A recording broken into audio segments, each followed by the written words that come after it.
It's time for Around the Ozarks News, brought to you by the Springfield Greene County Park Board, Thompson Sales, Kitchenland USA, and Smouse Brothers Foundation Repair and Waterproofing. Here are your hosts, Ethan and Sara Foreheads. Howdy to you. Good morning on this Monday. Hope you had a great weekend. We got a lot of news to tell you about today, so we're going to get right to it. All right. Jordan Valley Community Health Center and one of its former employees is being accused in civil court of negligence and intentional infliction of emotional distress by a patient from Springfield. An employee has already pleaded guilty to the felony of violating medical privacy laws and was sentenced to probation. That employee accessed a female patient's medical information and then gave it out to mutual acquaintances. As a result of that, the patient says she has suffered from depression and anxiety. She is suing both the former employee and Jordan Valley Community Health Center. A new law is now in effect in Missouri that targets organized theft from stores. The new law makes it a Class C felony to steal merchandise with a value of $1,500 to $10,000, and it upgrades a Class B felony. It upgrades that to an A if the total value is more than $10,000. Don't know if you saw this over the weekend, but there was a story that was sent out by the city of Ozark about a person being bitten by a copperhead snake on the trail there in Ozark. It got a lot of attention, and then it got even more attention when everybody figured out that Sara Foreheads was the one who was bitten by the copperhead. Sara, do you have anything you'd like to say about that now? What a crazy situation. Yeah. Literally, it has been one of my worst fears, which I've learned now after getting bitten by the venomous snake, that I'm not sure why it was one of my worst fears ever, like before. Because just think about it, there's a million other worse things that could happen. But it was actually one of my worst fears, and then it did happen. Yeah, So, you were on the trail and right by the Finley River, very close to the Ozark Career Center. But it's a paved trail. It's wide. I was walking, not running. Normally I'm running, but I was actually walking. I had on headphones. I was listening to my Bible app of all things. And it was coming from the grass onto the pavement. So it had to have been like moving in the grass, but I didn't see it. And right when it got onto the pavement, I stepped right on it. And it bit me through my tennis shoe and sock, like cloth tennis shoes and a thin sock. And I actually wasn't 100% sure that it got me because it wasn't stinging. And when you get like a bee sting, it really stings. And so I was like, did that get me? I mean, I was totally freaked out, but also wasn't sure. So I ripped off my shoe and then I saw the blood, like where it bit. And then I freaked out and called Ethan. And he was not a very good comforter because he was going like this, calm down. Where are you? Calm down. I could literally, I had no idea what had happened, where you were. I just knew you were hysterical and I had to try to do something to help. I know. Sorry. But I had to have you tell me what happened and where you were in a way that I could understand it before I could do anything. Yeah. But you called 911. Paramedics came out. I showed up on scene. Yeah. And I called Ethan first because I wanted him to be en route. And then I called 911. Yeah. I mean, it wasn't a seconds count life or death situation. It's a snake bite. It's not good. So we went to the hospital and we ended up choosing, because by the time we got to the hospital, it was maybe almost an hour had passed. Would you say? Yeah, an hour. Because I drove her to the hospital because she was. I called 911 at 11:26 a.m. She was doing fine. It was not even really red. It wasn't swollen or hurting her. So I drove her to the hospital. We went inside, and then it was still not hurting. So we decided to, because probably what they were going to do, I don't want to put words in their mouth, but I think what they were going to do, based on what I read on the internet, is they're going to monitor her and see what happens. So Yeah. we They can also, monitor. the EMT, I don't know if you can see that, but I don't know, Ethan, if you even knew this, but they drew a black circle around it. And they said, like, let me know if it goes outside of the circle, if the redness, because it was red right where it bit. So then they said, like, if the redness grows, and it hadn't really grown much. So that is a snake. If you're watching, you can see the snake that actually bit her because she took a picture of it right afterward. And people have been asking me, how did you step on that on a pavement? How did that? Because it was still moving. So I stepped on it right when it came onto the pavement, and that's when it bit me. Yeah. And then it kept going, which is why I was even able to get a picture of it, because I didn't like lose it in the grass because it went across the trail. Gotcha. So that was on the move. That's why I also didn't get his whole body, because he was moving and I was like trying to get away from it, and just kind of, it's not the greatest picture. Yeah. Well, but we are thankful for the Lord's protection. And somebody was arguing with me online because she said, what protection? You were bitten by a snake. And I said, she was bitten by a venomous snake and had zero reaction to it. That protection. So anyway, yeah. I'm not here to argue but that. So there was a lady who messaged me. Yeah, that's true, babe. Good point. There was a lady who messaged me who got bit by one last summer, and like in the Ozarks, by the way, at her house. Where is it at? And her name is Heather, and she sent me a picture of her foot. Oh my goodness. I mean, her foot is so swollen up. And she said that it was horrific pain for quite a while. Like, she would think it was getting better, and then it would start really throbbing on her heel again. So yes, protection, but yes, some people just don't see that. But the venom was on my sock, by the way. Did we say that? Well, apparently it doesn't happen very often because it made news even before everybody knew that you were part of the news. Yes. So this lady, by the way, she got bitten, and the hospital did not, here in the Ozarks, did not offer anti-venom because it's very rare, and they don't see a lot of bites, and they did not have it on hand that day. Yeah. So someone, actually an EMT told me that it expires quickly. The antidote expires quickly. So you can't like keep it. You know, it's not like they just have like this mass storage of it. Well, it's very expensive for that reason as well. So it's funny. We had an appointment that afternoon together. We went to the appointment, and the person there said, so how's your day been? And Sarah said, well, I just got bit 2 hours ago by a copperhead. And that sparked a conversation, as you might imagine. But anyway, she's okay. It didn't swell. No problems at all. Thank the Lord. All right, back to the news.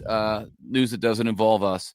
There's a new partnership between two historic theaters in Springfield.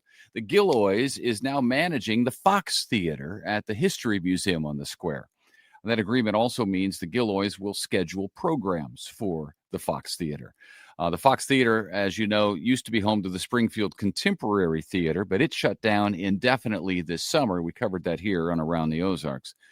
The first production to take the stage at the Fox after the agreement is Hairspray. That's next month, October 10 through 26. Some neighbors are not happy about an update in plans for the new Pershing Middle School. That new school is going to be built on the same property as the current school, but will be closer to houses than originally planned. And there's the rub.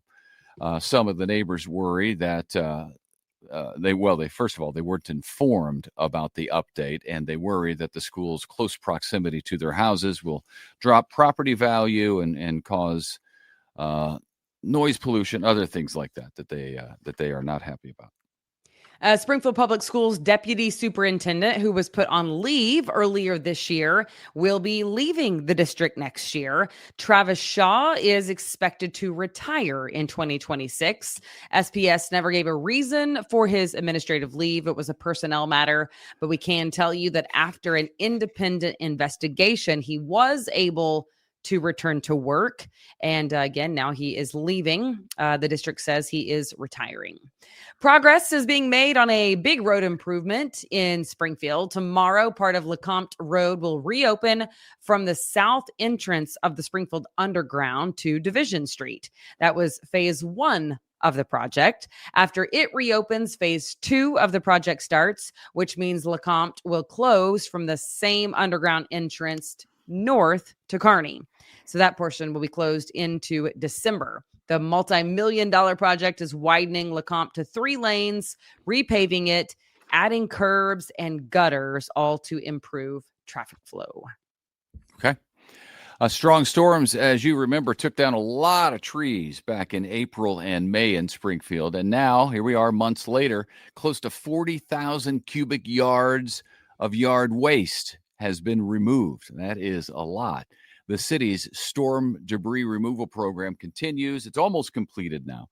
Zones 1 and 3 have been cleared, while work in city zones 2 and 4 stands at about 65% completed. So making progress. All of it, we're told, should be picked up by the end of next month.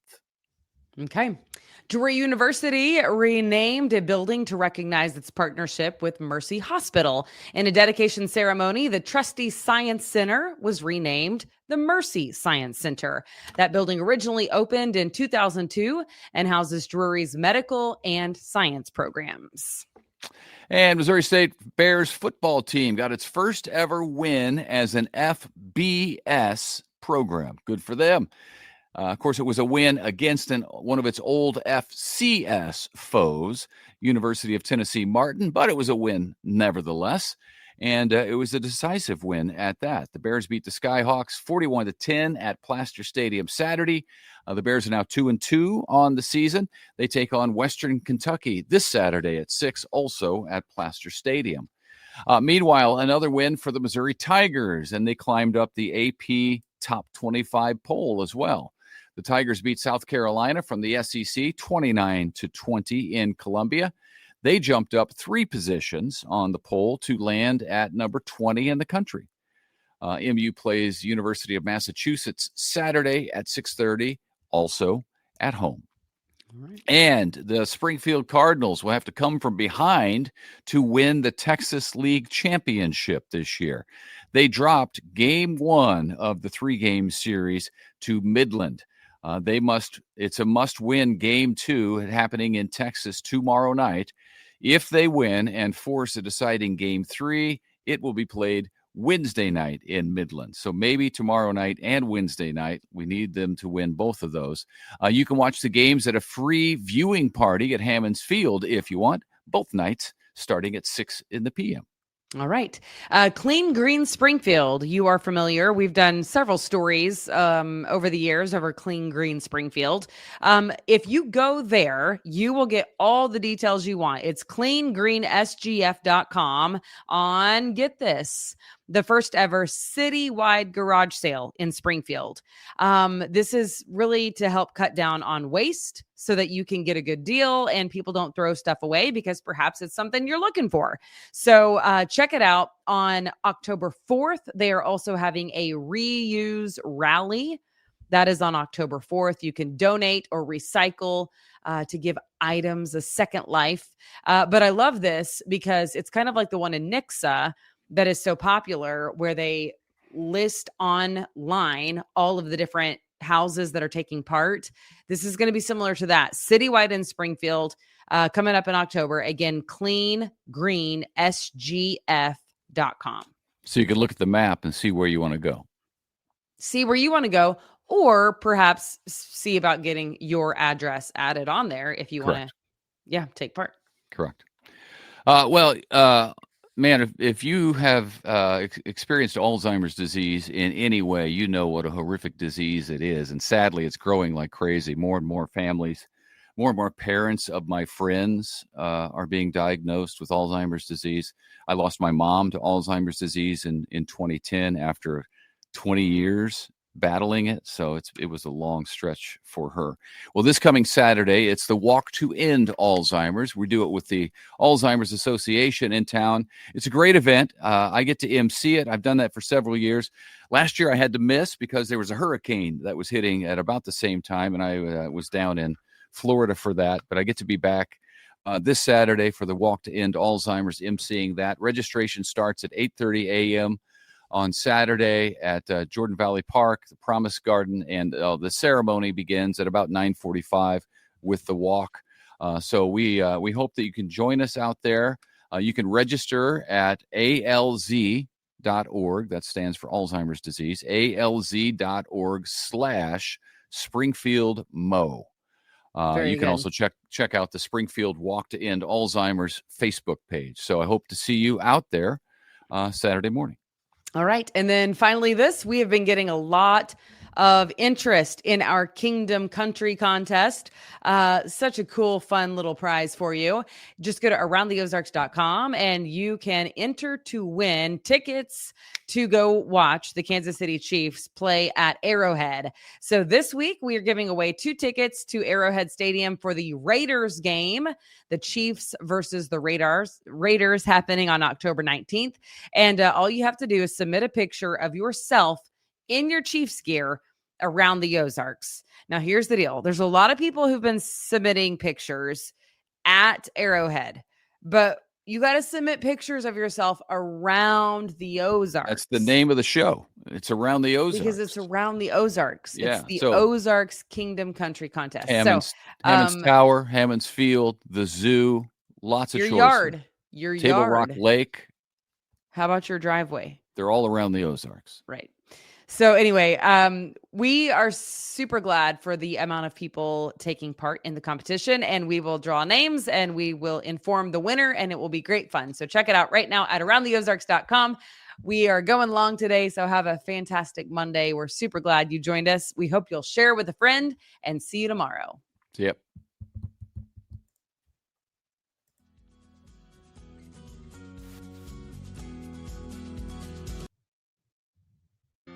It's time for Around the Ozarks Wake Up Weather, brought to you by Command Family Medicine, Heating and Air Paramedics, The Trailer Ranch, Hewitt Messenger, and Taylor Grubaugh Chevrolet.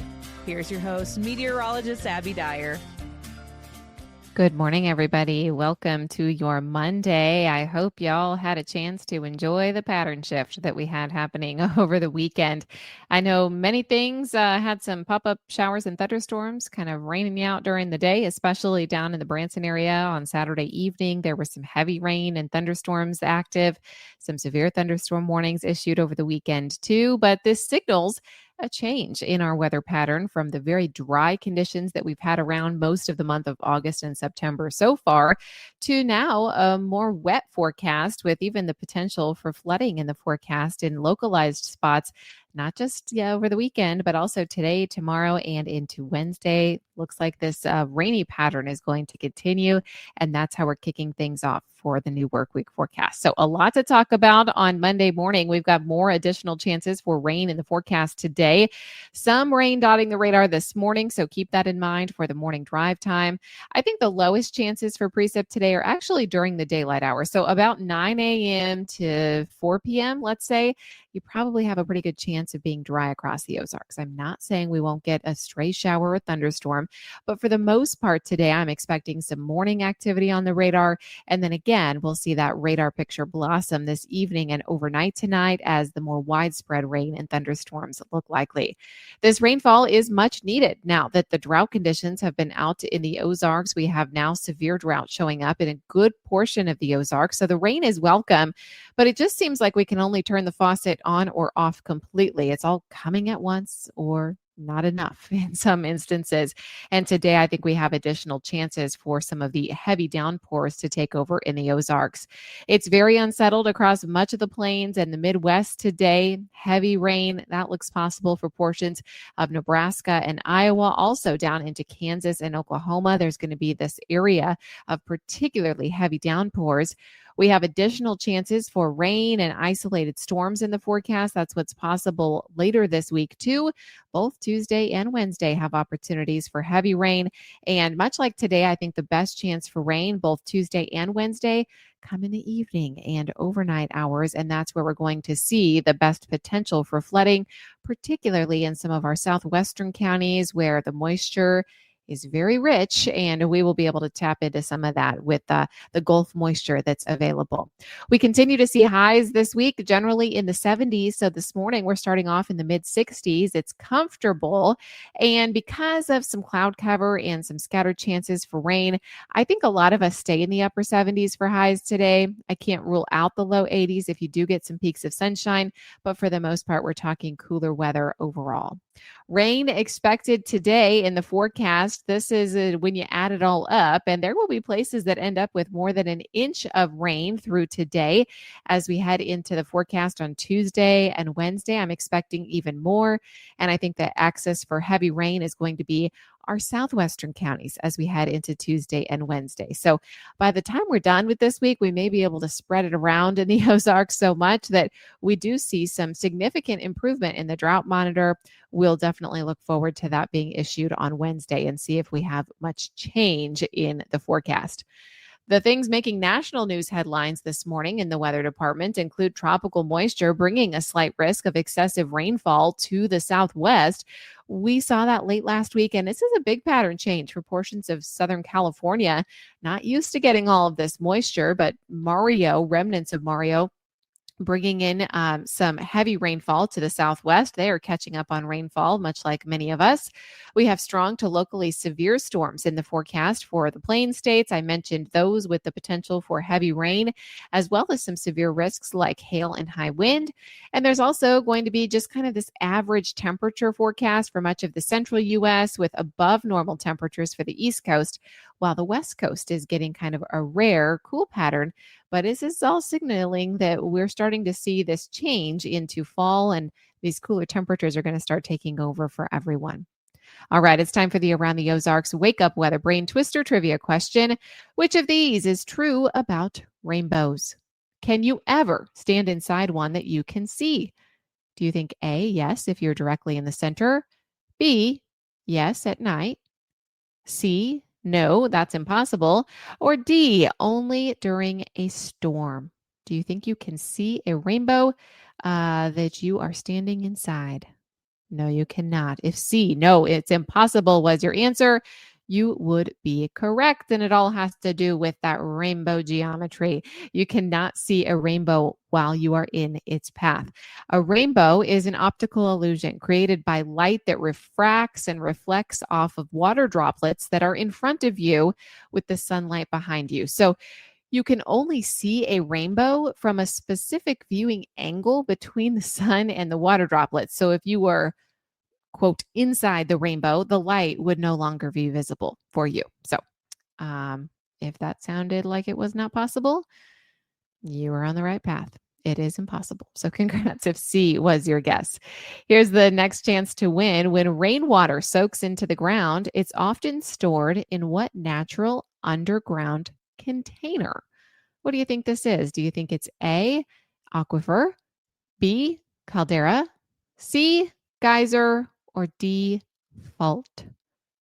Let me know what you think. You can submit your guess. That's on the website at aroundtheozarks.com. Want to give a big shout out to our sponsors, Command Family Medicine, Heating and Air Paramedics, The Trailer Ranch, Hewitt Messenger, and Taylor Grubaugh Chevrolet. I sure appreciate you starting off your new week with me here. We'll stick around all week long. I'll keep you posted on all these chances for rain and storms heading into the region. Today, it's a good idea to grab the umbrella, pack your rain boots. I'll be back to chat with you first thing tomorrow morning.